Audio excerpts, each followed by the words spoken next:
माता पिता पार्टी में एंजॉय कर रहे हैं, वो लड़की, वो माँ, वो आया उस बच्चे को लेकर घूमती फिरती है, रोटी खिलाती, पानी पिलाती, चाय पिलाती, दूध पिलाती, सुलाती, खिलाती, तैयार करती। वो आया और माता पिता पार्टियों में एंजॉय कर रहे हैं, माता पिता घूम रहे हैं, माता पिता जा रहे हैं, माता पिता इधर उधर घूम रहे हैं, और वो घर में जिसको बच्चे को संभालने के लिए रखा गया है वो बच्चे को संभाल रही है। अब एक बात अपनी जिंदगी में उतार कर रखना, बच्चे का प्रेम माता पिता से रहेगा क्या? जम के बोलिए जरा, नहीं रहेगा। जब बच्चे का प्रेम बचपन से ही माता पिता से अलग हो जाएगा तो फिर बुढ़ापा आने पर आप अपनी औलाद से आसक्ति क्यों रखते हो कि ये मुझे चाय पिलाएगा? तूने बचपन में उसको कपड़े नहीं पहनाए, तूने बचपन में उसको रोटी नहीं खिलाई, तूने बचपन में उसको श्रृंगार नहीं किया, तो क्या औलाद बुढ़ापे में तुम्हारा कुछ करने वाली है? तो जिन जिन की औलादें दूसरों की गोद में पल रही हैं वो तैयारी कर लेना वृद्धाश्रम की, एक एक अटैची तैयार करके, एक एक अटैची अभी से तैयार कर कर रख लो, क्योंकि बच्चों में प्रेम आप जागृत करोगे तो बच्चे, माना आपको नौकरी से फुर्सत नहीं है, आपको कमाने से फुर्सत नहीं है, पत्नी भी नौकरी पर जा रही है, पति भी नौकरी पर जा रहा है, पर ईमानदारी से बोलो, पूरा जीवन, आधे से ज्यादा समय, आधा ही समय समझ लो कि जिंदगी के 100 साल में से 50 साल तुमने कमाने में निकाले। अब हिसाब लगाइएगा जरा, कितने साल कमाने में निकाले? जम के बोलो जरा। 50 साल तुमने कमाने में निकाले। 50 साल तो कोई नहीं कमाता, 60 साल तक कमाते हैं लोग, गवर्नमेंट भी रिटायर 60 के बाद ही करती है। तुमने कमाने में 60 साल निकाल दिए, कमाने में तुमने 50 साल निकाल दिए। अब जितना पैसा तुमने शरीर को खूब काम में झोंका, खूब काम में झोंका, खूब भट्टी में झोंका, 8-8 बजे से जा जाकर दुकान पर झोंका, खूब काम करा, खूब काम करा, शरीर का घुटना, कमर, पीठ, सिर, आंख, नाक, मुंह सब बेकार कर लिया। अब 50 साल तुमने कमाया, अब वो 50 साल तुमने जो कमाया वो 50 साल इस शरीर में बीमारी में खर्च करो और डॉक्टर को भरो, लगाओ।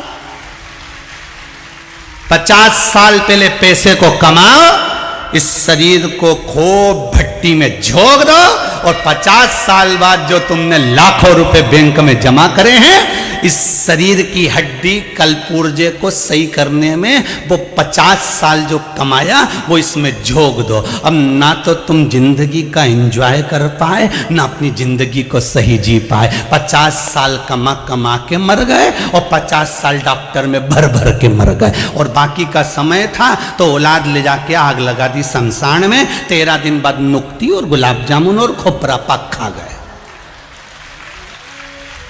गया जीवन सब।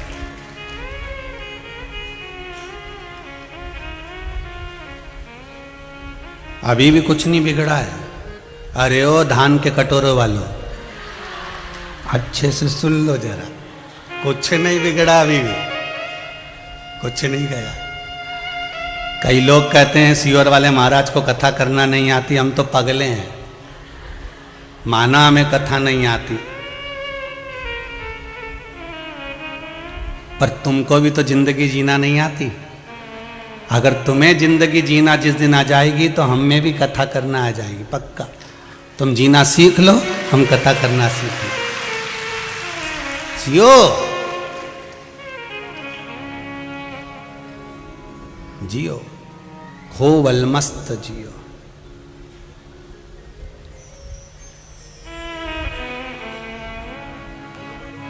अभी वो टीवी पे देखा था बीच में और अखबार में आया था, ना जाने वो कहाँ का था, यूपी पुपी का था कहीं का, खूब पैसा मिला उसके यहाँ।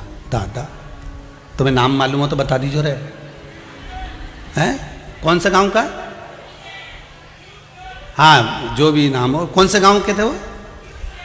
कानपुर के। कितना मिला, और उसका अंदाजा लगाया गया तो मालूम पड़े फिएट गाड़ी थी, बस उसी में घूमता था, और मोटरसाइकिल पुरानी थी उस पर घूमता था। अब ईमानदारी से बोलो, कमाया कमाया कमाया, जोड़ा खुद के शरीर पे भी कभी खर्च नहीं कर पाया, आखिरी में दूसरे आए और उठा कर ले गए। बस यही जिंदगी है, हमने जिंदगी भर संभाला, आखिरी में चला गया। यही जीवन है। जोड़ो, मना नहीं। एक दुकान की जगह 10 दुकान खोलो, मना नहीं। 8 बजे से लेकर रात को 11 बजे तक कमाओ, मना नहीं। पर जितना कमाओ उसमें से आधा अपने शरीर पर भी खर्च करो। फुल एंजॉय से जिंदगी जियो, एकदम एंजॉयफुल जीवन। रो रो के नहीं जीना। जरा सी छोरा सुन नहीं दिया, बहू ने ये कह दिया, पत्नी सुने नहीं, पति ये बोल गया, हमारा रुपया वो खाकर भग गया। अरे जाने दो, भाग्य में होगा तो वापस आएगा। किसके लिए रोना हमको, किसके लिए? भरोसा दृढ़ बनकर विश्वासपूर्ण। एक माँ ने पत्र लिखा है कि गुरुजी हमारे परिवार में हमारे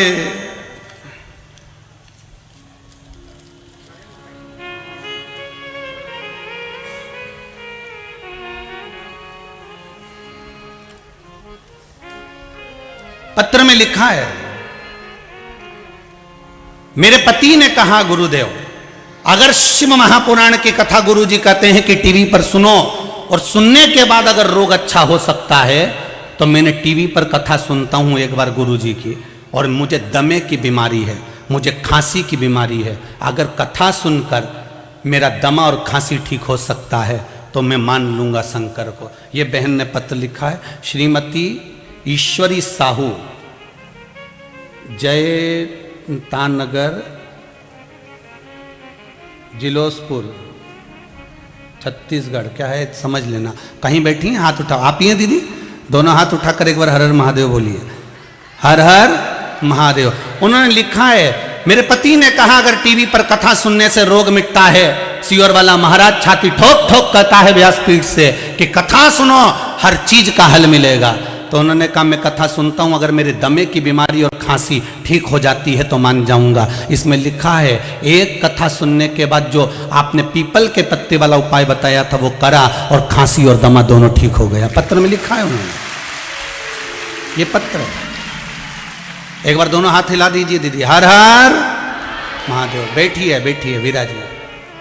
शिव की अगर भक्ति है, आप विश्वास रखकर, हम तो आप लोगों से भी कर रहे हैं, ये दशहरा मैदान में अगर आप शिव महापुराण की कथा सुन रहे हो, ये भिलाई के इस पावन क्षेत्र में दशहरा मैदान में कथा सुन रहे हो, और जिस कामना को लेकर आप कथा में बैठे हो, 7 दिन की कथा है, जिस कामना को लेकर बैठे हो, जब जब कथा में श्री शिवाय नमस्तुभ्यम मंत्र आए और आपकी कामना आप शिव जी को बताएं, बस जिस कामना से बैठे हो शंकर का अनुमोदन कर कर बैठना। मेरे भोलेनाथ सती मैया के साथ कुंभज ऋषि की यहाँ कथा सुनने गए थे, और कुंभज बाबा के यहाँ भगवान शंकर के मन में आ गया था कि मुझे राम का दर्शन करना है, तो वापिस जाते समय राम का दर्शन मिला।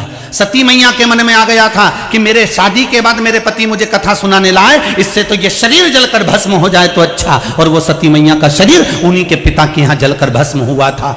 कथा में जब जब बैठो तो कामना लेकर अगर बैठे हो, भगवान से मिलन की कामना है, भक्ति की कामना है, श्रद्धा की कामना है, कोई मन में भाव आया है, तो बाबा उसको स्वयं पूर्ण करता है, कोई दूसरा नहीं, शिव पूर्ण करता है। जिसके घर में आए हो व्यवस्था वो करेगा। हम काय को व्यवस्था करें? कथा करने किसने बुलाया? कामाख्या सेवा समिति भिलाई दुर्ग ने। इन्होंने दोनों चीज लिखी है, भिलाई और दुर्ग। इनकी दोनों चीज लिखने से हम समझ गए, क्योंकि कथा हो रही है भिलाई में, हमें रुकाया है दुर्ग में।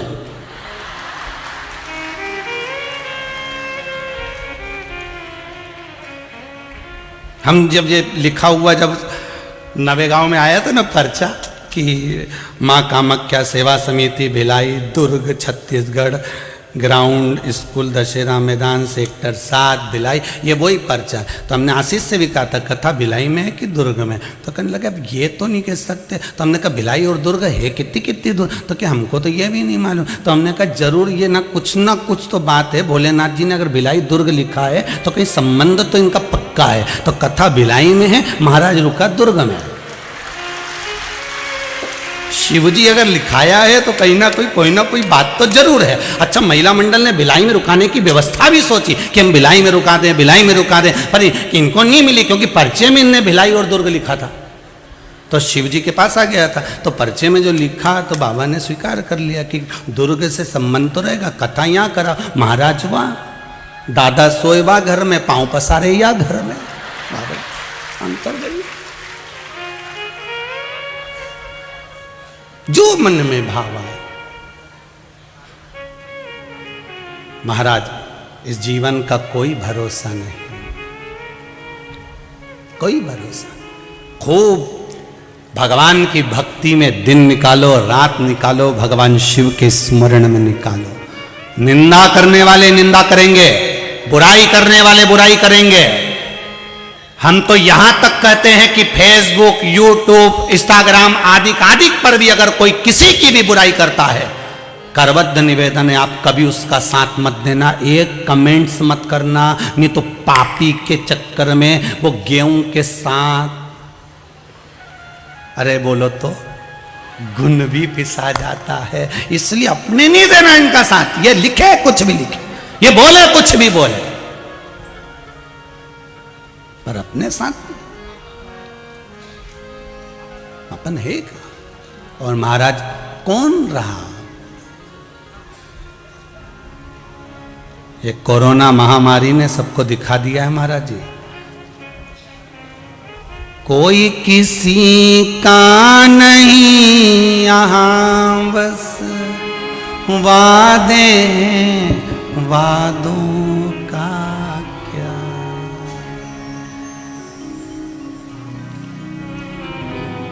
कसमें वादे प्यार वफा वादे।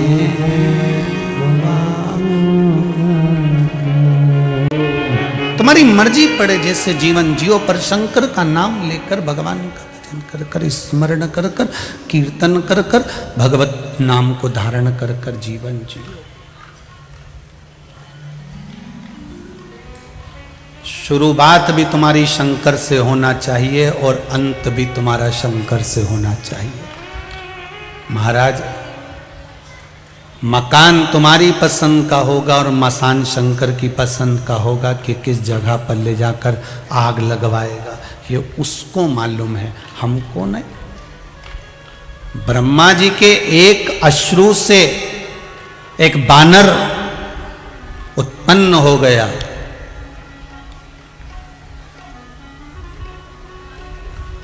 थोड़ा उपद्री था, राक्षस प्रकार था, उपद्री प्रवृत्ति।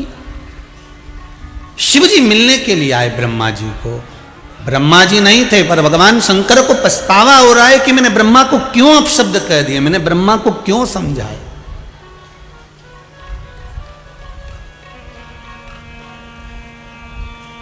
मैंने ब्रह्मदेव को ये बात क्यों कही।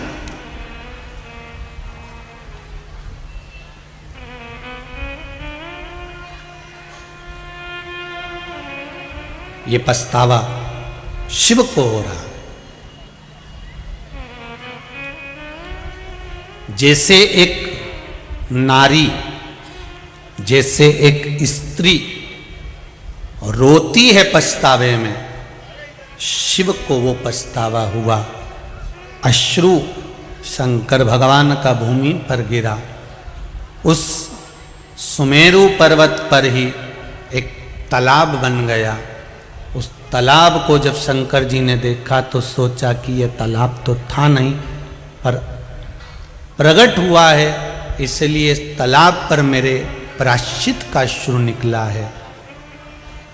मेरे जीवन का बदलाव, मेरे हृदय का बदलाव हुआ है। इसलिए इस तालाब में जो स्नान करेगा, पुरुष अगर इस तालाब में कभी स्नान करता है तो वो नारी बन जाएगा, और बड़ी सुंदर नारी बनी।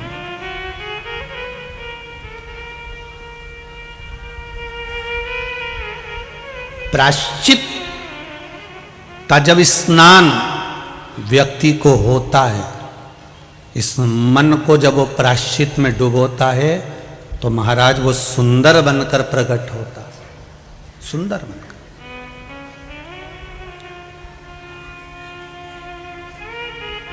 प्रायश्चित में सुंदरता है। हम बहुओं से भी कहते हैं, हम माताओं से भी कहते हैं, अगर गलती हो गई ना गलती, जाकर सास के गले लग लो, सास के पांव पकड़ लो, और ये आशा मत रखना कि गलती सास की है तो सास क्षमा मांगेगी या सास सॉरी कहेगी। नहीं नहीं, वो बड़ी है। और पहले भी कथा में कहा, सबसे बड़ा कौन होता है? जो झुक गया। झुकने वाले की बड़प्पन ज्यादा होती है। अगर सास बड़ी है और वो झुक गई तो और बड़ी हो जाएगी। इसलिए उससे भी बड़ा अगर आपको बनना है तो गलती किसी की भी हो, पर आप छोटे हो ना, एक बार क्षमा मांगने में, गले लगाने में, सॉरी बोलने में, चरण छूने में कुछ नहीं जाता। प्रणाम कर लीजिए। ऐसा हो गई ना गलती,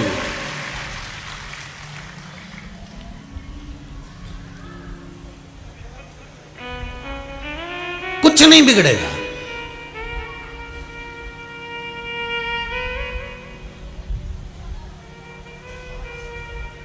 रोज पड़ोसन के यहां कचरा फेंकने से अच्छा कभी कभी फूल भी फेंका करो।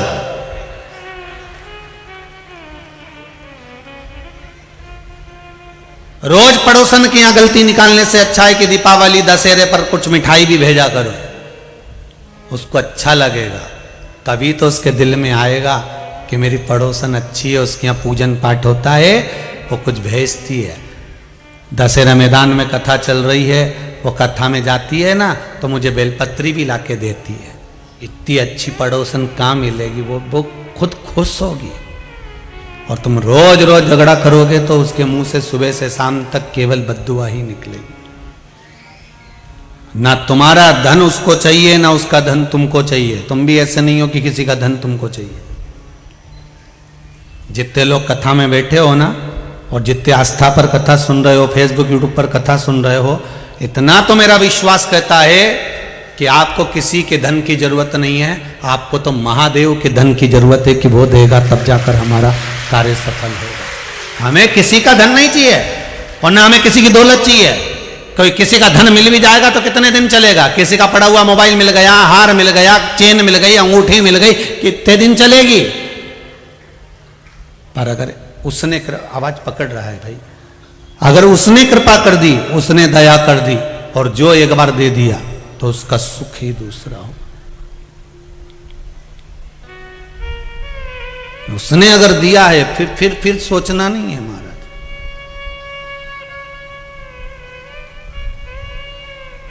जो इसमें स्नान करेगा उसका रूप बदल जाएगा, वो सुंदर हो जाएगा। अब ये बानर को नहीं मालूम था जो उपद्रवी था, इतना उपद्रव मचा रखा था इसने, इतना उपद्रव मचा रखा था, इतना उपद्रव मचा के रखा था, चारों तरफ उपद्रव मचा रहा था। एक दिन ये बिना सोचे समझे उस तालाब में अपने राज्य का आनंद करते हुए नहाने के लिए चला गया। नहाने के लिए गया और इसका रूप चेंज हो गया। ये पुरुष से स्त्री बन गया, बंदर से सुंदर अप्सरा जैसा बन गया, इतना सुंदर बन गया। और इसने खुद तालाब के जल में जब अपना मुख देखा तो इसको पछतावा होने लगा। बताओ, मैं इतना वीर था, इतना प्रबल था, और मुझे स्त्री जैसा स्वरूप मिल गया, मुझे स्त्री जैसा स्वरूप। अब बैठा था, अब बैठा था बोले कि बैठी थी, तो इतना सुंदर स्वरूप धारण कर कर सुमेरु के शिखर पर बैठा, स्त्री का स्वरूप।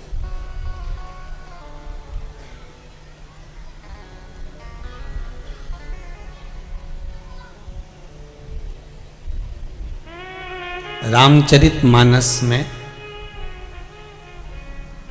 दो ऐसे हैं जिनकी माता थी पर गर्भ से नहीं जन्मे थे, एक बाली और एक सुग्रीव। जिनकी माता थी पर ये गर्भ से नहीं जन्मे। माता तो थी इनकी पर ये गर्भ से इनका जन्म नहीं हुआ है। महाराज वो थे बाली और जम के बोलो सुग्रीव, ये दो थे। और ये सजकर श्रृंगारित होकर शिखर पर बैठी हुई थी। महाराज इतने में वहीं से इंद्र और सूर्यदेव का आगमन हुआ। दोनों ने देखा तो इंद्रदेव ने सूर्य देवता से कहा, कितनी सुंदर नारी बैठी है, अप्सराएं भी इसके आगे फीकी है, इसके बाल कितने सुंदर हैं, बस बाल पर दृष्टि पड़ गई तो महाराज एक बेटे ने जन्म ले लिया जिसका नाम था बाली। मात्र बाल पर दृष्टि पड़ी तो बेटे ने जन्म लिया जिसका नाम था बाली। और इतने में सूर्य देवता, सूर्य नारायण भगवान देख रहे थे, सूर्य देवता देख रहे थे। सूर्य देव ने उसकी ग्रीवा को देखा, गले को देखा, इसका गला कितना सुंदर है जिसमें यह हार पहनी हुई। ग्रीवा को देखा तो एक बालक ने जन्म लिया जिसका नाम था सुग्रीव। बाली बाल को देखकर, सुग्रीव ग्रीवा को, दोनों प्रकट।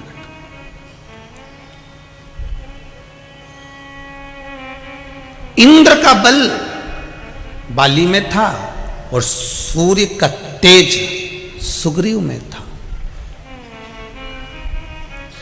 बाली भी शंकर की उपासना करता था और सुग्रीव भी शंकर की उपासना करता था।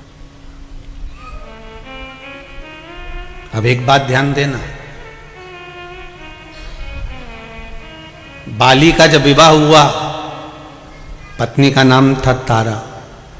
क्या नाम था? तारा।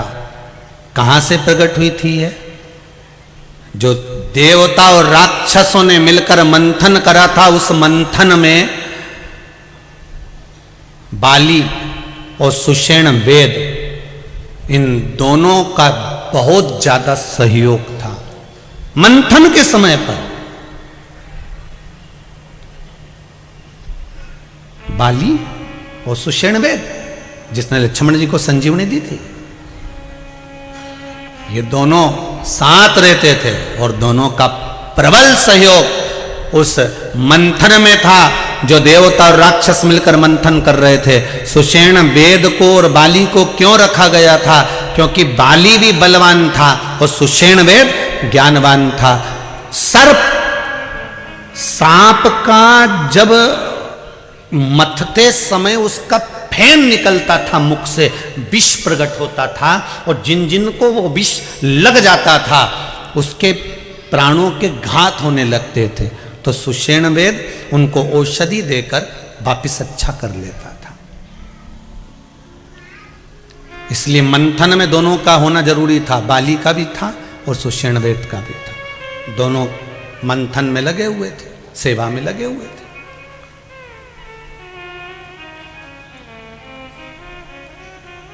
कथा कोई भी कराए, मंथन कोई भी कर रहा हो, पर सेवा मूल है। कथा कोई भी कराए, सेवा मूल है कि आप क्या सेवा में लगे हुए हैं। कोई व्यवस्था संभालने में लगा है, कोई बैठने की व्यवस्था करने में लगा है, कोई फलहार व्यवस्था में लगा हुआ है, कोई स्वल्पाहार व्यवस्था में लगा। तो ये सेवा मूल है अपनी जगह पर। मंथन करने वाले मंथन कर रहे हैं, पर बाली और सुषेण वेद ये दोनों सेवा में लगे हुए थे। मंथन करते करते 14 रत्न प्राप्त हुए। उस 14 रत्न में एक अप्सरा भी निकली।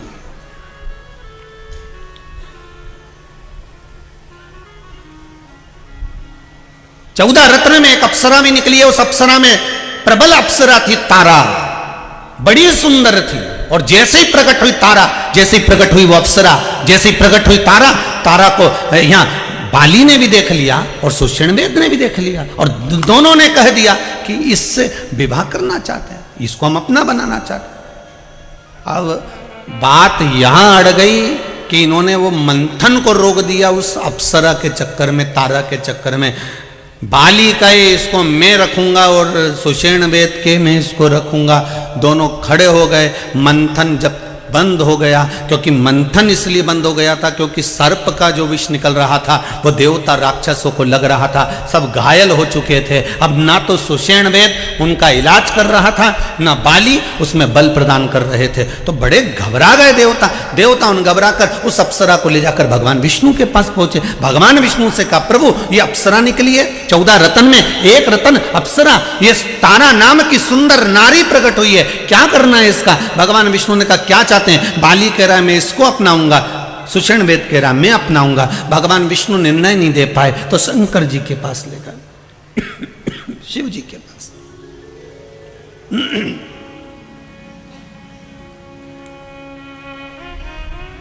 भगवान शिव के पास ले गए।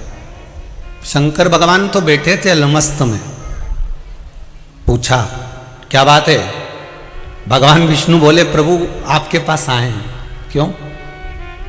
फिर देख लीजिए कितनी सुंदर बात लिखी है शिव महापुराण के अंतर्गत। मनुष्य तो मनुष्य, देवता भी जब चक्कर में पड़ जाते थे, कोई निर्णय तक नहीं पहुंच पाते थे, तब देव अधिदेव महादेव को याद करते थे कि शंकर हमें निर्णय तक पहुंचाए, हमें निर्णय तक पहुंचाए।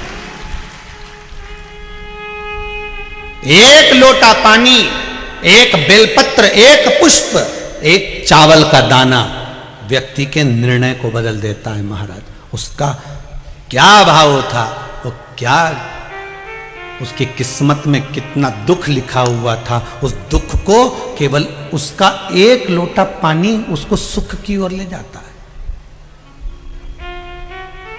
एक लोटा जल।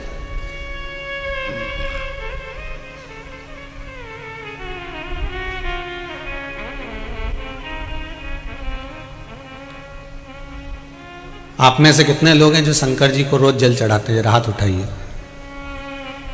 बहुत बढ़िया, रख लो, वापिस रख लो, बहुत बढ़िया। हर हर महादेव, धन्यवाद बहुत बहुत। और आप तो चढ़ाओ, साथ में अपनी अड़ोसन, पड़ोसन और पीछे वाली धड़ोसन, इनको भी कहो कि एक लोटा पानी शिव को चढ़ाने में कुछ घटता नहीं है। 3 दोष मिट जाते हैं। पहला वास्तु, दूसरा पितृ, तीसरा कालसर्प दोष। ये 3 दोष शंकर जी पर एक लोटा पानी चढ़ाने से मिट जाते हैं। पानी मंदिर का नहीं, पानी अपने घर का लेकर जाओ। मंदिर का अगर पानी लिया है 1 लोटा तो 1 रुपया दान पेटी में चढ़ाओ, 2 रुपया चढ़ाओ। पर अगर मंदिर का लोटा ले रहे हो, मंदिर का पानी ले रहे हो, मंदिर की बाल्टी ले रहे हो, तो हमें फ्री में पानी नहीं चढ़ाना, हमें 1 रुपया 2 रुपया दान पेटी में डालना है, ब्राह्मण देवता के हाथ में देना है। गुरुजी हमने आपकी बाल्टी ली, गुरुजी हमने ये लोटा लिया, गुरुजी हमने पानी लिया, ये ब्राह्मण देवता, ये आपका बाल्टी का, पानी का, लाइट का जो खर्चा हुआ होगा पानी भरने में, ये उसका, ये आपने जो परिश्रम करा बाल्टी भर कर रखी गुरुदेव, ये उसका। आप ब्राह्मण देवता को 2 रुपया 5 रुपया जो भी है, 1 रुपया 2 रुपया जो दान पेटी में है, अगर मंदिर का पानी प्रयोग में ले रहे हो तो वहां पहले दो, उसके बाद प्रयोग में ले, उसके बाद में नहीं तो अपने घर से लेकर जाओ 1 लोटा पानी।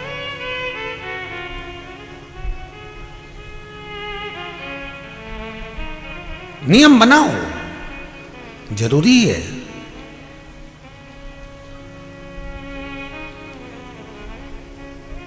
और अगर 1 लोटा पानी भी आप शंकर को नहीं चढ़ा सकते तो फिर निवेदन करूंगा, बहुत अगर दुखी हो, बहुत तकलीफ में हो, बहुत कष्ट में हो, नौकरी नहीं, सर्विस नहीं, काम नहीं, धंधा नहीं, व्यापार नहीं, व्यवसाय नहीं, अगर कुछ भी नहीं दे सकते तुम शंकर भगवान को, तो प्रसन्न होकर किसी भी शिव मंदिर में चले जाओ और शंकर जी के मंदिर में झाड़ू और पोछा करना प्रारंभ कर दे। 3 महीने में भाग्य चमका देगा।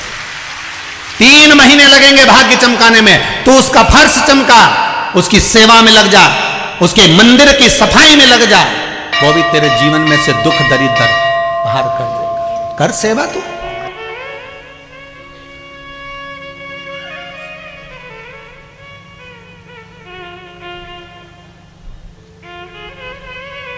कोई जल चढ़ा कर गया, बेलपत्री चढ़ा कर गया, कोई चावल चढ़ा कर गया, कोई मूंग चढ़ा कर गया, कोई अगरबत्ती, कोई धूप बत्ती, कोई दिया लगा कर गया।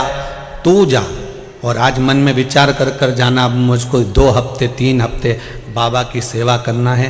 मैं जल भले ना चढ़ाऊं पर मंदिर में झाड़ू और पोछा लगा दूंगा, मंदिर की सफाई मैं कर दूंगा और प्रसन्नता आपके जीवन में अपने आप बाबा देते जाएगा। आप उसकी सेवा में तो लगो। कई लोग कहते हैं गुरुजी क्या हम झाड़ू पोछा करेंगे अच्छा लगेगा? अरे भाई, अपने घर की तिजोरी की सफाई कोई नौकर करता है क्या? अपने घर में तिजोरी है, उसकी सफाई दीपावली पे किस किस के घर में तिजोरी और अलमारी की सफाई नौकर करेगा? काम वाली करेगी? नहीं, तिजोरी और अलमारी की सफाई घर का मालिक करता है। उसी तरह शंकर के दरवाजे की सफाई घर का मालिक करता है। महाराज आप करिए, वो देने में कमी ना रखेगा। उसके दरवाजे पर तो 33 कोटि देवता आकर धोख लगाते हैं महाराज, उसके दरवाजे पर बैठे रहते हैं, उसके द्वार पर बैठे रहते हैं।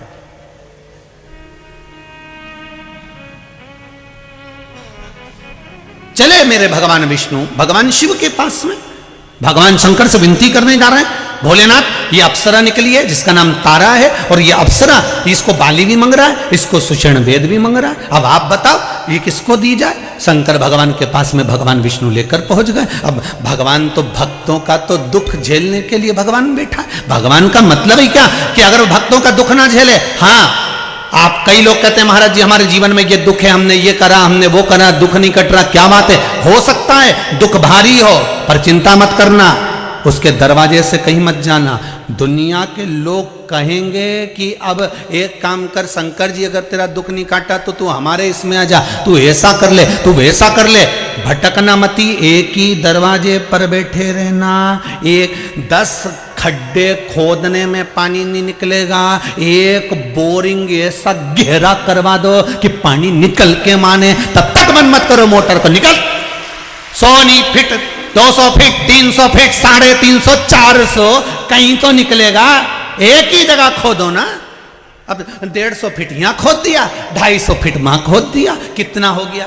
जम के बोलो 350। अब 350 तो 2 जगह खोदा, उसमें कुछ नहीं निकला। इससे तो 350 एक ही जगह खोद देता, पानी निकल कर सामने आता। एक बार एक को पकड़कर भक्ति में डूब जाओ, भक्त के दुख हरने का काम मेरा देवादिदेव महादेव करता है। वो दुख हर लेगा, हरेगा दुख शंभु वे।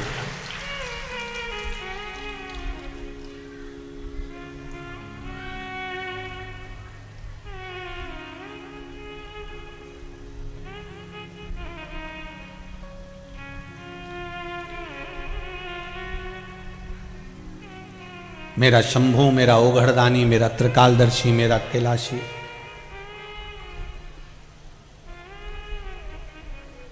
वो क्यों ना हारेगा? आप एक बार दिल से उसको बोलो, जैसे आप अपने मम्मी और पापा से कहते हो ना मम्मी, बिल्कुल वही अंदाजा आपका होना चाहिए। प्रार्थना कभी सुनी सुनाई मत करना, प्रार्थना कभी सुनी सुनाई मत करना, विनती कभी सुनी सुनाई मत करना। आप तो अपने दिल से, हृदय से, मन से, जैसे आप अपनी मम्मी से, जैसे वो कहते हैं ना एक भेड़ चराने वाला, बकरी चराने वाला, जो भेड़ चरा रहा था, बकरी चरा रहा था, भेड़ चरा रहा है, वो चराने वाला, भेड़ चराने वाला भेड़ों को इकट्ठा करता और उनके बाल में से जूं निकालता रहता, जूं निकालता उनके बालों में से, और भगवान से कहता भगवान राम जी वन में रहते रहते तुमको बहुत सारी जूं पड़ गई होगी, मैंने सारी भेड़ की जूं निकाल दी, एक बार तुम मिल जाओ तुम्हारी भी निकाल दूंगा। इतने में तो वहीं से एक संत निकल कर जा रहे थे। संत ने कहा अरे मूर्ख हो गया, पागल हो गया, बावरा हो गया, राम जी को कोई जूं होती है? आज के बाद ऐसा बोला है तो सोच लेना। उसने बोलना बंद कर दिया। सीता जी ने राम जी से कहा प्रभु एक भक्त रोज तुम्हारी स्तुति करता था, शाम के समय पर बकरियां लेकर बैठता, भेड़ लेकर बैठता, रोज स्तुति करता, स्वामी वो उसने स्तुति करना बंद कर दिया। राम जी बोले सीता तुझे अच्छा लगता था? हाँ प्रभु मुझे बहुत अच्छा लगता था। फिर वो स्तुति नहीं कर रहा, क्यों? कोई संत ने मना कर